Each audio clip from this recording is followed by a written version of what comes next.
Do you believe in the reality of this vibrational reality? Mm-hmm. And do you believe that it is calling you? Mm-hmm. And do you believe that you can hear the calling when you're worried? No. So does it make sense to you that you would do anything that you could to just sort of lighten up? Mm-hmm. Do you have the ability to lighten up? Mm-hmm. And why do some things feel so important that you can't really lighten up? Esther knows this. She's argued with us about many things. But, I know how I'm supposed to feel, but this is so in my face. Mm-hmm. So when you wake up in the morning, mm-hmm. do you have a long list of troubling things? Not a long list, just a significant list. And just give us a brief description of the nature of those troubling things. Biggest thing would be around money. Do you believe that there's money in your vortex? Yes. And do you believe that feeling lighter about it lets some of it loose into your experience? Mm-hmm. And yet you feel tense about it, which doesn't let it loose? Don't you sort of want to do the thing that would loosen that up? Mm-hmm. So does it feel to you that the thing that would loosen up the money is to think about the money? No. So what might you think about that's not related to money, that has almost no resistance in it? What could you think about that would loosen it up? In other words, are you understanding? The topic that's bothering you, we want it to be irrelevant to you.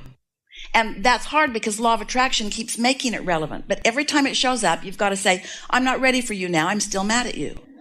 I'm not ready to think about you now. I'm still mad at you. I'd rather think about you. I'd rather think about this. I'd rather think about that. Are we making any inroads into your deciding about how you might approach it differently?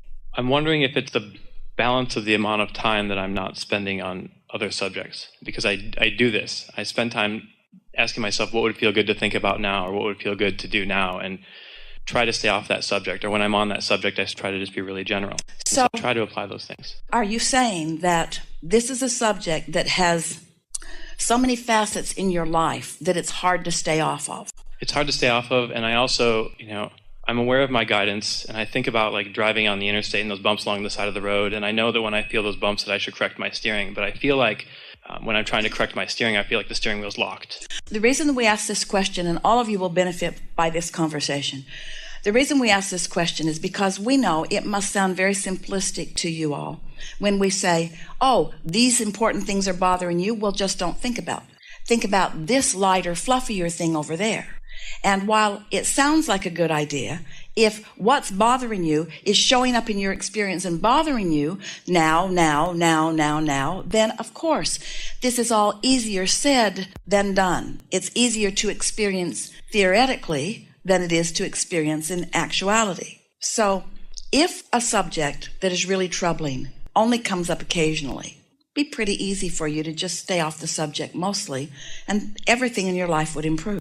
But if this thing that's really dogging you, which is usually money, health, or a relationship, it's usually one of those things that's the big bugaboo. If this thing that's sort of dogging you keeps showing up, and just staying off the subject isn't happening because it's just too bumpy of a ride for you, and so you just keep being called back to it, then it's important to take the subject and diffuse it by focused and deliberate thought. Bridge your belief about it. Now, that's really not what we want to encourage you to do. And if we were just meeting with all of you today and it was just your first emergence into physical experience and you didn't have so much piled up that you were worried about, then we could just say, focus on the puppy and you'll live happily ever after. And the little kids seem to know that. But after you have these things that you've got a lot of momentum going, then when we say focus upon the puppy, you can't focus upon the puppy because there's already enough momentum. It's already showing up. It's like law of attraction is causing it to demand your attention. So then, in that case, you say, all right, law of attraction, since you have demanded my attention, I'm still going to find the best thought that I can find about this. I'm going to gradually, and with some maybe uncomfortable attention, I'm going to bridge this belief into something that feels better. So let's do this. This is a topic that a lot of people are feeling energy around. Let's bridge beliefs about money. So you start. Start wherever you are. Just say what you feel about it. Don't lie. Don't pretend. Don't make it rosier than it is.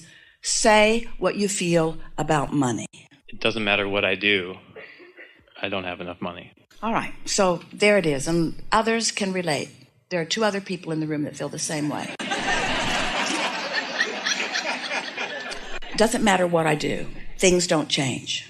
Is that what you said? Yeah. Doesn't matter what I do. So just sit with that for a minute and feel how awful that feels, really. That does not feel good. It's a really discouraging statement. And the reason that it feels discouraging is because there's so much contrast in what your inner being knows about that. But you are where you are, and that's all right. And your inner being holds no grudges. Your inner being isn't disappointed that you feel that way. But nevertheless, your inner being is going to continue to feel the optimistic way your inner being feels about it relative to you. So when you feel that way, you can feel the discord. So your interest here in bridging a belief, what your goal is to soften the negative emotion, to cause the negative emotion to be less strong. Because think about it, if the negative emotion is less strong, then the engines are falling off that end of the track. And now momentum is starting to take you toward closing that gap. You're going to feel better just with a little bit of attention to the subject. So it doesn't matter what I do, things don't change for me financially. And now we're just going to pile on a little bit. Doesn't matter what I do with action. Doesn't matter what job I have. Doesn't matter how many hours I work. Really getting carried away on your behalf. Doesn't matter how many hours I work. And it apparently doesn't seem to matter how much Abraham crap I apply. Things just are not getting that much better. So there, it's said. It's all out there in the open. This is how I feel. Except things are not getting so much better, things are getting worse.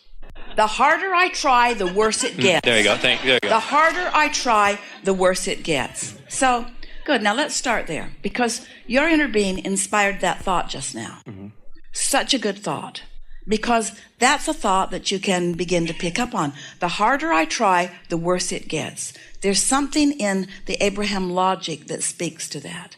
Because when I'm trying with action to compensate for a vibration. I'm not really dealing with the vibration. I'm not really shifting the vibration. And the more attention I give to what I don't want, then the more it feels like I need to try. But there's logic in that, because law of attraction says the more attention I give toward what I don't want, then the more I am disallowing what I do want. So it's too big of a jump for me to say, oh, it's going to be all right, because I've already worked myself into a place where I've kind of proven to myself that it's not really getting that much better. In fact, it's getting a little bit worse.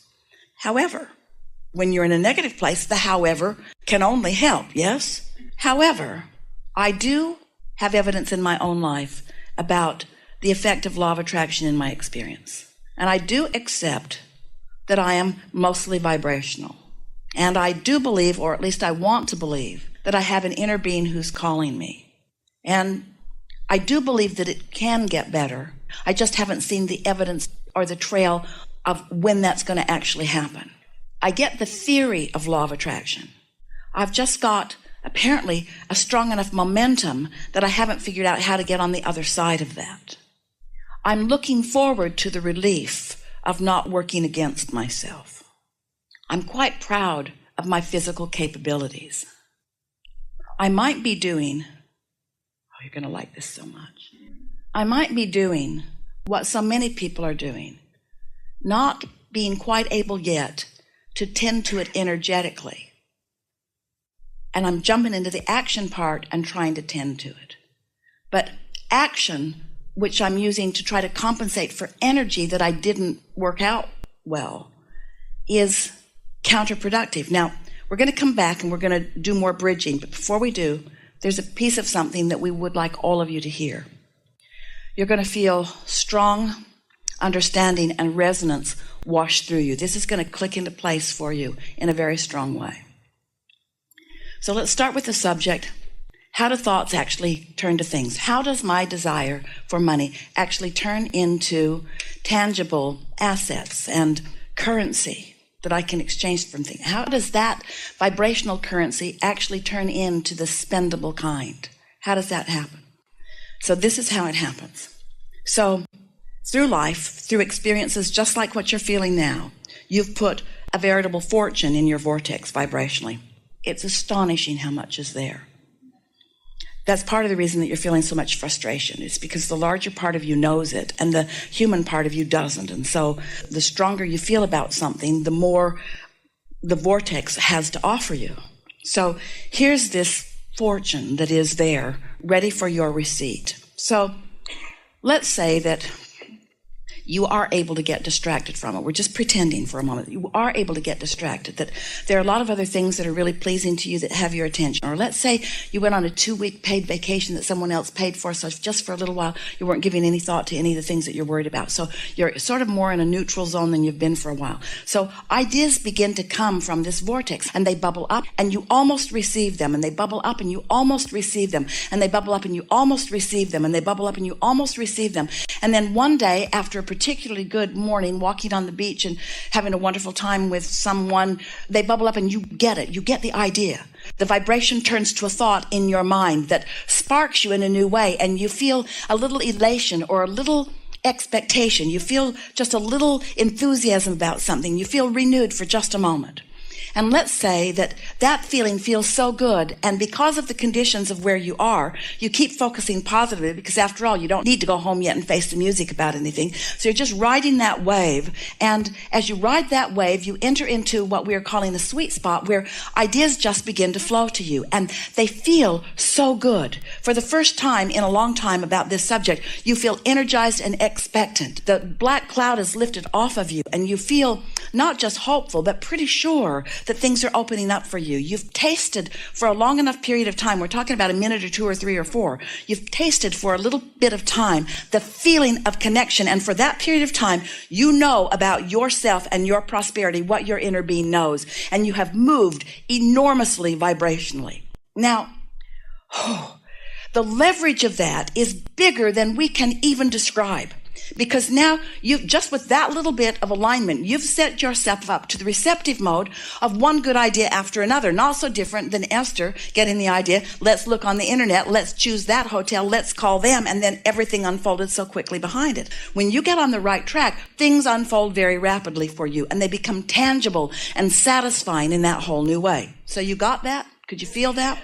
So now, instead of it going that way, so here's all this wonderful stuff gestating over there in your vortex, all of that prosperity, all of that potential, all of those wonderful things that are there to surprise and delight you. But you can't quite get there because you're facing reality, and you've got stuff going on, and you're not on vacation, you're facing reality, and so you're not moving vibrationally. But it is. It's moving. It's bubbling. It's getting ready for you to be ready for it, but you're not. And it's getting ready for you to be ready for it, but you're not. And it's getting ready for you to be ready for it, but you're not. You're not, but you hear the call, but you can't follow the call because you're not on the vibrational wavelength. But it makes you feel like you need to do something. So instead of doing this, where your thoughts are turning to things where it's inspired and helpful and you have all that leverage, instead, you do what most people do. You jump right into the action. You don't do the vibrational work. You jump right into the action. You make more phone calls, or you go in earlier, or you stay later, or you talk to more people about it. You don't do the vibrational work. Instead, you do the action work, which makes it get worse. You follow?